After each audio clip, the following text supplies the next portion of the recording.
जनाब अनवर मंसूर साहब हैं हमारे साथ। अनवर मंसूर साहब, अस्सलाम वालेकुम। वालेकुम अस्सलाम। सर, पहले तो बताइएगा आपके ख्याल में लीगली ये कितना तगड़ा केस बनेगा या नहीं बनेगा अगर अपोजिशन इस इस्तेदा को लेकर जाती है कि साहब तहरीक-ए-एतमाद हमारा हक था और जिस चीज को बुनियाद बनाकर मुताल्लिका वजीर ने स्पीकर से इस्तेदा की और स्पीकर ने जो है वो तहरीक-ए-एतमाद को मुस्तरद कर दिया, ये बुनियाद बहुत वीक है, इसलिए हमारा राइट वापस दिया जाए हमें और तहरीक-ए-एतमाद करवाई जाए। अगर ये केस लेकर जाती है अपोजिशन, जिसका इम्कान है, तो कितना तगड़ा या कमजोर केस होगा आपके ख्याल में? देखिए, आज तक आर्टिकल 5 जो है वो इंटरप्रेट नहीं हुआ है प्रॉपरली, और जब है जहाँ पे लॉयल्टी टू द स्टेट होती है वो बहुत इंपॉर्टेंट चीज ये है। और अगर कोई शख्स किसी तरह से लॉयल्टी जो है वो उसकी किसी तौर पर भी कॉम्प्रोमाइज होती है तो नेचुरली कोई ना कोई तो इस पे एक्शन लेना पड़ेगा।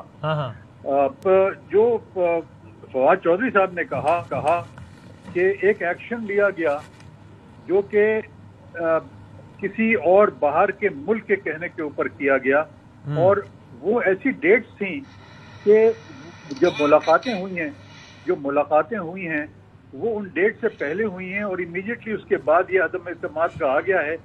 तो इसलिए आर्टिकल 5 को वायलेट किया गया है और अपनी जो लॉयल्टी है वो उन्होंने फॉरेन स्टेट के साथ रख दी है। Now on the basis of this, अगर अब इंटरप्रिटेशन की बात है, मेरा हिसाब से तो ये इतना स्ट्रॉन्ग केस तो नहीं बनता उनका, मगर ये जरूर है कि ये इस केस सुना जरूर जा सकता है और मेरा अपना ख्याल है कि गलत फैसला भी नहीं किया है उसने।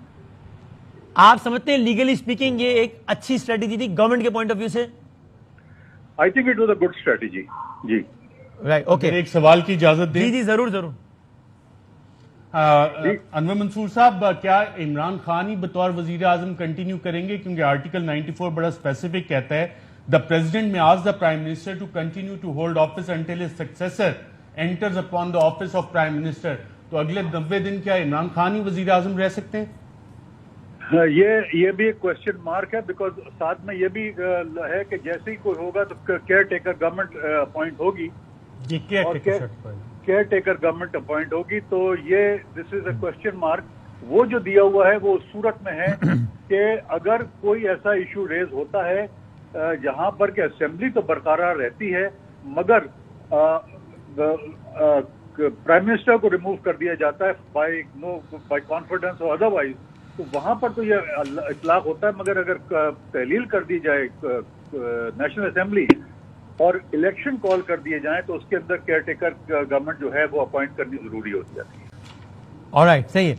और सर ये केयरटेकर गवर्नमेंट अब अपॉइंट कौन करेगा? ये बाइक होता है leader of the opposition, leader of the house मिलकर करते हैं, और अगर ये नहीं होता है तो फिर प्रेसिडेंट करेगा।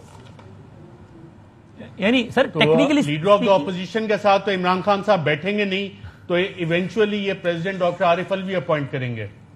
यही होगा जी। नहीं सर, मैं प्रोसीजर बता दूं।